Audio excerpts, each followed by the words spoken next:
Qui a fait connaître sa position sur le projet de charte des valeurs du gouvernement Marois. Oui, et la Coalition Avenir Québec apporte des nuances par rapport à la proposition qui est faite par le Parti québécois, le gouvernement, enfin l'hypothèse qui circule dans les médias, l'hypothèse selon laquelle tous les employés de la fonction publique et parapublique ne pourraient pas porter de signes religieux. Ce que la Coalition Avenir Québec dit aujourd'hui, c'est que les personnes en autorité dans la fonction publique ne pourraient pas en porter. Par exemple, les juges, les policiers, les gardiens de prison ne devraient pas pouvoir porter de signes religieux. Et certaines personnes dans les établissements d'enseignement public, écoutons François Legault à cet égard. C'est une question de crédibilité auprès des citoyens qui ont des croyances diverses.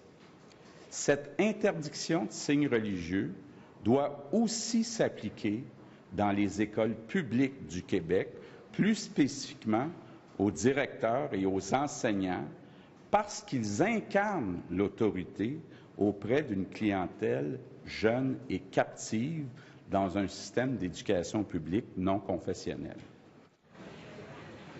Alors Geneviève, M. Legault va aussi plus loin en disant qu'il faut hiérarchiser les droits, c'est-à-dire de dire si la liberté de religion est en conflit avec l'égalité entre les hommes et les femmes, la liberté de religion doit passer après l'égalité entre les hommes et les femmes. Donc, il faut donner plus d'importance à l'égalité entre les hommes et les femmes qu'à la liberté de religion. C'est la position que défendra donc la Coalition Avenir Québec quand cette discussion sur cette fameuse Charte des valeurs québécoises ou Charte de la laïcité sera lancée. Sébastien Bovet à Québec, merci. Je vous en prie. Au revoir. Justement, on va poursuivre un peu la discussion avec la porte-parole de la CAQ en matière de culture. Madame Roy, bonjour. Bonjour, Madame Racine. Alors, votre chef, M. Legault, a dit en conférence de presse que l'heure était venue d'agir, que c'était urgent. Est-ce qu'il y a une crise au Québec au point de devoir faire de telles chartes? C'est pas qu'il y a une crise, mais c'est qu'il y a eu du laxisme. N'oubliez pas une chose, on parle des accommodements religieux au Québec, et vous le savez, vous êtes journaliste, depuis 2007. Alors nous sommes en 2013, ça fait 6 ans que ça traîne. On a eu la commission Bouchard-Taylor, il n'y a rien qui a été réglé, et le Parti québécois et le Parti libéral se sont traînés les pieds dans le dossier. Il y a même eu des projets de loi, souvenez-vous le projet de loi 16, le projet de loi 94, et qu'est-ce qui est arrivé avec tout ça? Rien. C'est surtout le Parti libéral qui n'a pas osé prendre ses responsabilités dans ce dossier-là, qui n'a pas légiféré. On n'en est pas venu à une entente avec le Parti québécois, donc il n'y a pas de loi. Ça traîne depuis 6 ans. Et effectivement, les Québécois sont inquiets.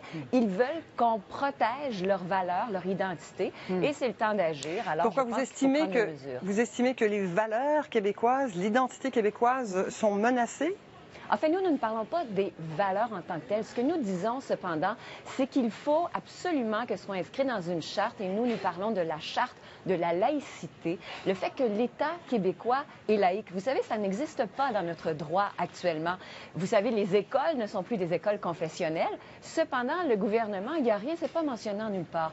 Alors nous, ce qu'on préconise à la Coalition Avenir Québec, et on l'avait d'ailleurs dans notre programme électoral en août dernier, c'est justement le fait d'avoir cette charte de la laïcité pour dire que l'État est laïque, que l'État est neutre. Et ça n'a pas été dit et écrit en nulle part. Lorsqu'on parle de valeurs, ça devient un petit peu problématique parce que vous et moi, nous n'avons probablement pas toutes les mêmes valeurs et nous sommes québécoises toutes les deux.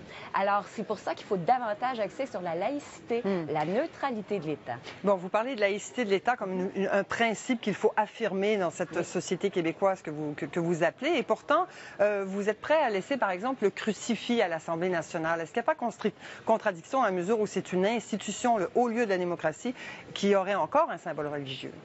Voilà, la particularité avec le crucifix à l'Assemblée nationale, c'est qu'en tant que Québécois et Québécoises, il ne faut pas jeter le bébé avec l'eau du bain, dans la mesure où nous avons aussi un patrimoine bâti, un patrimoine historique, un patrimoine religieux, et ça, les Québécois et les Québécoises veulent le préserver. Qu'est-ce que vous nous dites au sujet de la croix sur le Mont-Royal, par exemple? Faudrait-il l'enlever? Oui, mais ça, c'est différent. Dans la mesure où on parle de l'Assemblée nationale, le haut lieu de la démocratie, comme je le disais, pourquoi pas simplement déplacer ailleurs à l'Assemblée nationale? Vous savez, pour ce qui est du crucifix à l'Assemblée nationale, il y a d'ailleurs une motion qui avait été adoptée à l'unanimité par tous les députés du Parti québécois, du Parti libéral et à l'époque de l'ADQ qui ont voté en faveur de le conserver. Cela dit, nous y voyons une image de patrimoine historique et religieux. Il ne faut pas renier son patrimoine. Cependant, il faut vraiment dire que l'État est laïque, mais l'État dans ses fonctions, l'État par exemple, nous préconisons l'abolition des signes religieux pour le personnel de l'État, le personnel qui est en position d'autorité. Et c'est très différent de ce que le Parti québécois propose, dans la mesure où, pour ce qui est du Parti québécois, c'est toute la fonction publique et parapublique. Cependant, nous, ce que nous disons, ce sont les gens qui sont en position d'autorité puisqu'ils représentent l'État. Mais en quoi ça vous dérangerait que d'avoir un fonctionnaire ou d'avoir, je ne sais pas, un enseignant avec un voile islamique, par exemple, ou une kippa? Voilà, le fait est que les personnes en position d'autorité, c'est l'autorité de l'État. Ici, nous avons une charte de la laïcité qui nous dit que l'État est laïque. Tous ses représentants doivent être laïques par souci de neutralité, par souci d'équité. Mais vous estimez que l'enseignant représente l'État? Oui. Oui, parce qu'il a une clientèle qui est captive. On parle d'enfants du primaire et du secondaire et on parle de l'école publique ici. Et les jeunes n'ont pas encore toutes ces notions de religion.